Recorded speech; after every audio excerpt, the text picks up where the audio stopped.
ni ma leen ko waxee sànq ci nasaraan dama nekk ci tournée adieu bi nag maa ngi ko commencé fi ñuy wax zone militaire numéro 3 ci Kaolack jóge fa dem zone militaire numéro 2 muy Saint-Louis ak Louga jóge fa dem zone militaire numéro 5 Bignona ak Ziguinchor ak Mbissine continuer zone militaire numéro 6 Kolda ak Dabo laata may jeexale zone militaire numéro 4 Tambacounda zone yooyu yëpp nag waxtaan naag personnel bi féliciter leen ci liggéey bi ñuy def ba pare encourager leen pour ñu gën a continuer parce que xam ngeen ni suñu réew yi ak suñu région bi affaire sécurité daf fi xaw a sooxe ba nga xam ne armée ci wetu yeneen composante du système de sécurité dafa war a góorgóorlu pour mën a préparer wu à toutes les sortes de scénarios yoo xam ni mën na am pour jaxase suñu sécurité pour que armée mën a répondre la ñu fa gis nag vraiment doy na xel bi ñu jógee Tamba tey jii ñu ñëw Thiès di zone militaire numéro 7 ni ma leen ko waxee sànq zone militaire numéro 7 daf di zone boo xam ni zone bu am importance la d'abord ci fi mu nekk zone militaire numéro 7 dafa nekk ci position boo xam ni pratiquement zone booy dem di nga jàll ci moom donc c'est une position stratégique mais dafa di zone boo xam ni aussi dafa bari ay unités yu fi ne bari nañu ëpp nañu fukk di dem mais unité yooyu dafa am unité yoo xam ni unité réserve générale la mooy unité yi nga xam ni bokk nañ ci gën a xarañ ci suñu unité yi am na tamit ay unité de formation yoo xam ni fa la ñuy former suñu personnel bi suñu élite ñiy diriger armée ëllëg am na ay unité aussi entraînement yoo xam ni suñu personnel bi bala ñu leen di yóbbu ñuy def ay mission de maintien de paix fii la ñuy jàll ñu entraîner fi dafa am sax ay étrangers yu fii ñëw ñu leen di entraîner commandement bi nag bi mu xamee ne centre Thiès bi zone militaire numéro 7 zone bu am solo la dafa def ay efforts yu am importance pour mën a améliorer conditions yi nga xam ni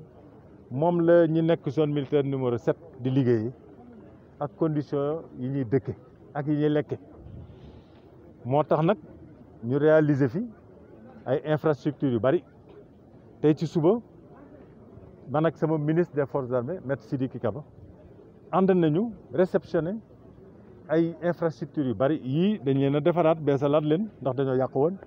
yii yu bees la ñu ngi leen di soog a tabax man ne nag personnel bi su fekkee commandement bi malgré charge yi mu am yëpp feneen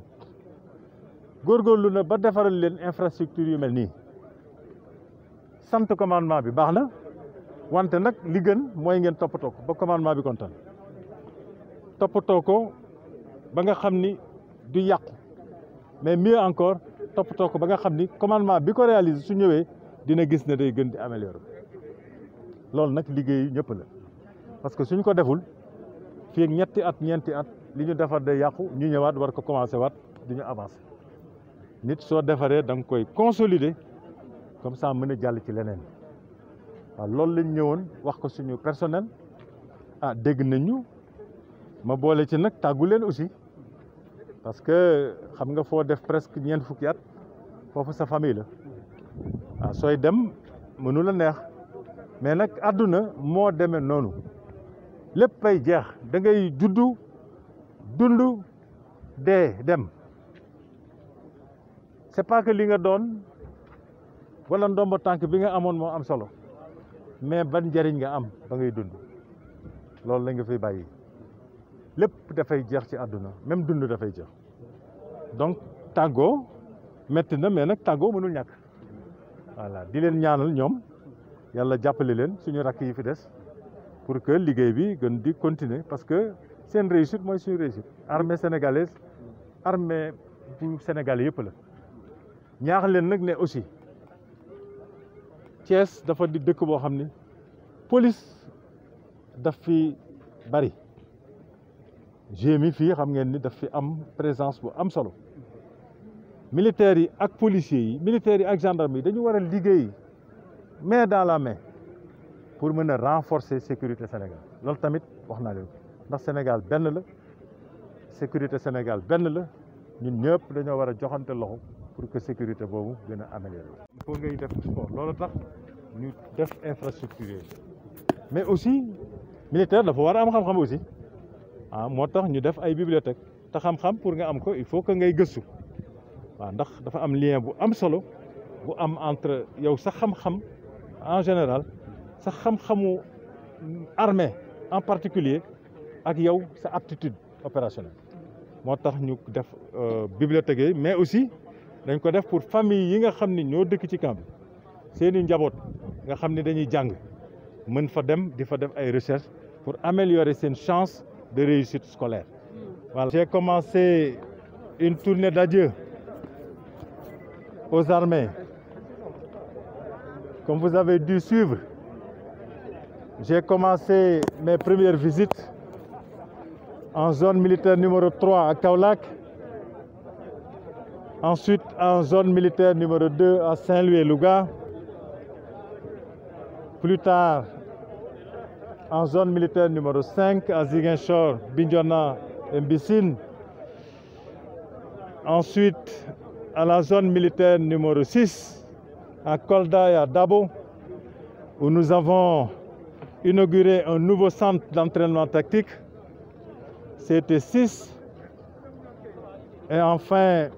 en zone militaire numéro 4 à Tambacounda. Et dans ces deux dernières zones, nous avons eu le privilège et le bonheur d'installer les deux nouveaux commandants de zone. Et aujourd'hui, je me retrouve ici en zone militaire numéro 7. Comme vous le savez, la zone militaire numéro 7 est une zone de très grande importance pour les armées. D'abord,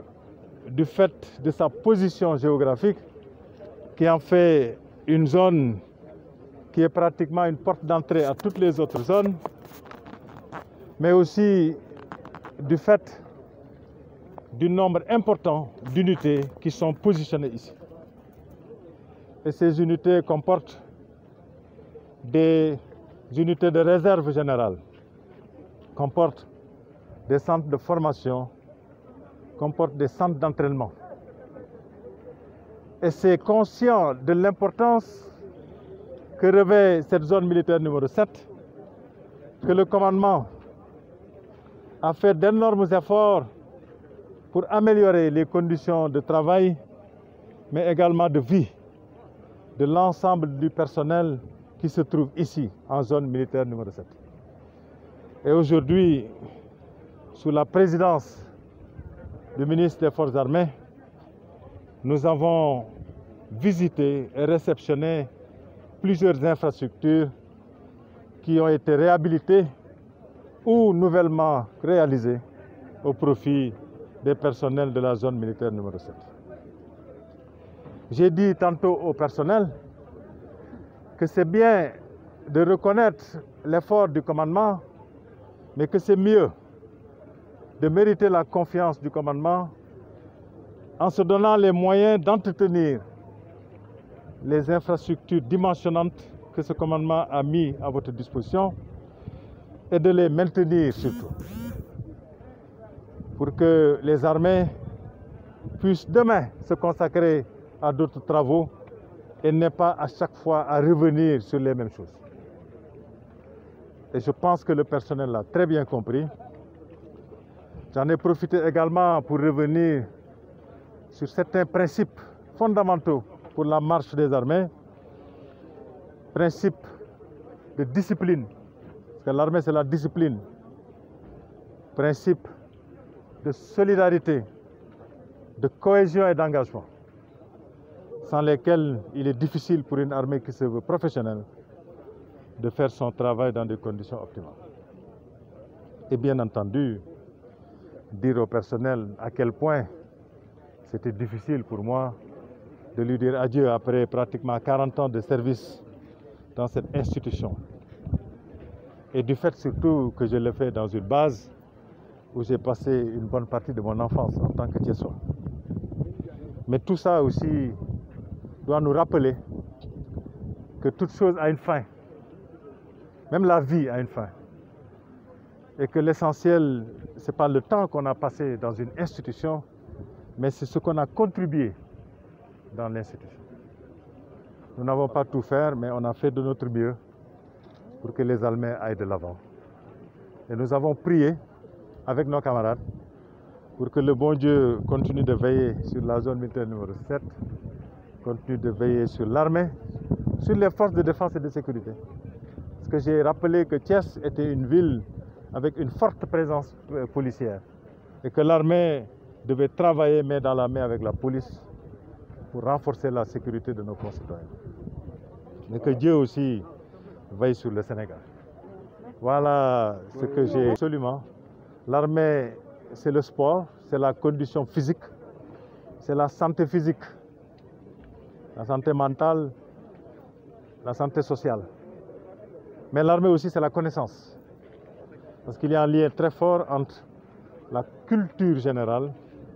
la culture militaire et l'aptitude opérationnelle.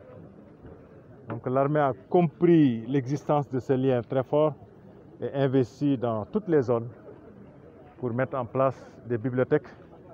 qui facilitent à nos personnels, en dehors des heures de travail, d'aller renforcer leurs connaissances, mais également pour permettre à nos familles qui vivent dans nos cantonnements de pouvoir aller faire de la recherche et augmenter les chances de réussite de nos enfants.